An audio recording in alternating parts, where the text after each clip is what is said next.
What's up, guys? My name is Corey, and you're watching Sinister Reviews.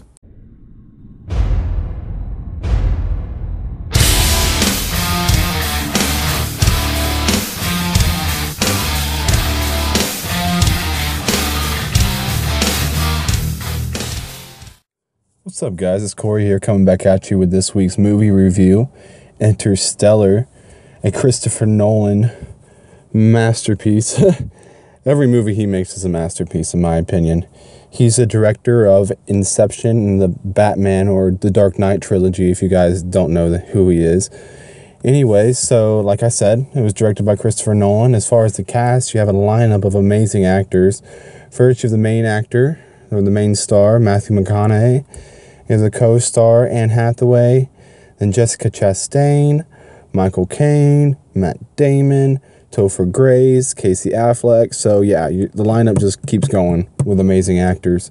So anyways, a little synopsis on the movie without giving too much away.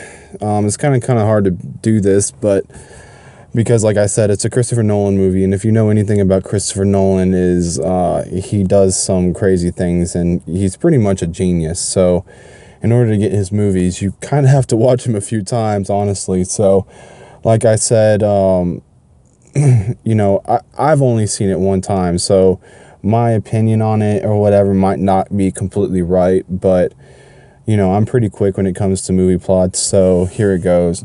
So the movie starts out with letting you know that the world has pretty much gone to shit.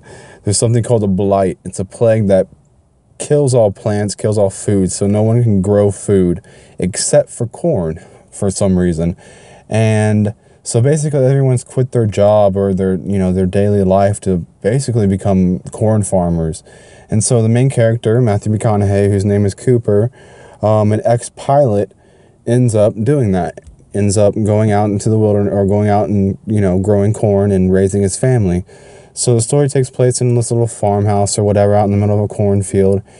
So as the story goes on a little bit, I can't remember if it was his son or his daughter who kept saying that they see ghosts in the room. And obviously Matthew McConaughey, doesn't believe him and just tells him that, there's no such thing as ghosts or whatever. But this dust storm comes through one night, and the daughter leaves her window open, and the dust comes in, and they go in there the next morning or something, and they see this writing in the dust or whatever. And instead of Matthew McConaughey thinking that, okay, well, these ghosts are real, he comes up with this theory of these gravity ghosts. Basically, someone from another dimension or something is trying to get a hold of us or trying to talk to us. So he knows an old friend and ends up going to him, who is played by Michael Caine, who is an old NASA physicist or astrophysicist. And he's discovered basically this black hole or this wormhole in between Jupiter and Saturn, or near Saturn somewhere.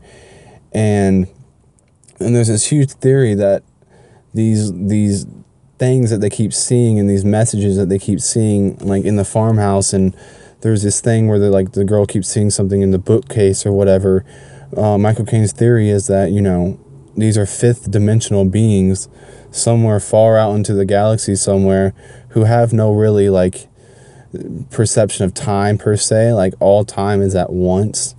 It's kind of really hard to explain, but the theory is that they're fifth dimensional beings. They're not ghosts. They're just actual beings, just not within our reality, not within our dimension.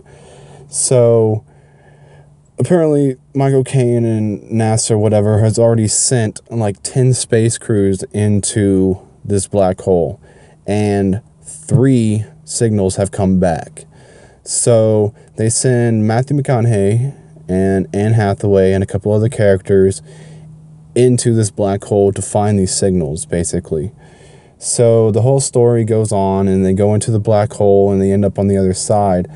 Now, without giving too much more away about the storyline, because I really want you guys to go see this movie, because the wormhole can take them instantaneously, but where they end up is far into the galaxy or the universe. It's millions of light years, Googleplex light years away. But so the time difference in reality is different. So in instant time on Matthew McConaughey's side, like seconds go by, but decades go by on, you know, on the Earth's side. So literally messages that he would get from his daughter, or that he would send back to his daughter via Skype or whatever, would literally be like a 10-year delay or whatever, a whole decade. But another little cool part is to come to find out that these fifth dimensional beings were actually humans sent through the wormhole to the other side. So they were able to, you know, evolve basically into these fifth dimensional beings and make this tesseract kind of thing.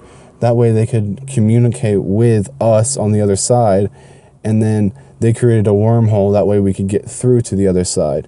So, like I said, this movie is really confusing in some parts, but kind of straightforward in a really weird way. But like I said, it's a Christopher Nolan movie. You're gonna have to watch it a couple times to fully get the understanding. So go watch it in IMAX or something one good time. It'll give you the general idea. Then go and rent the movie and just watch it a couple good times, and, you know, just do a little binge watch on it and see what you can come up with. But basically, it's a mind-bending space adventure movie that, you know, 2 thumbs up for me. So anyways, go see this movie. It's freaking awesome.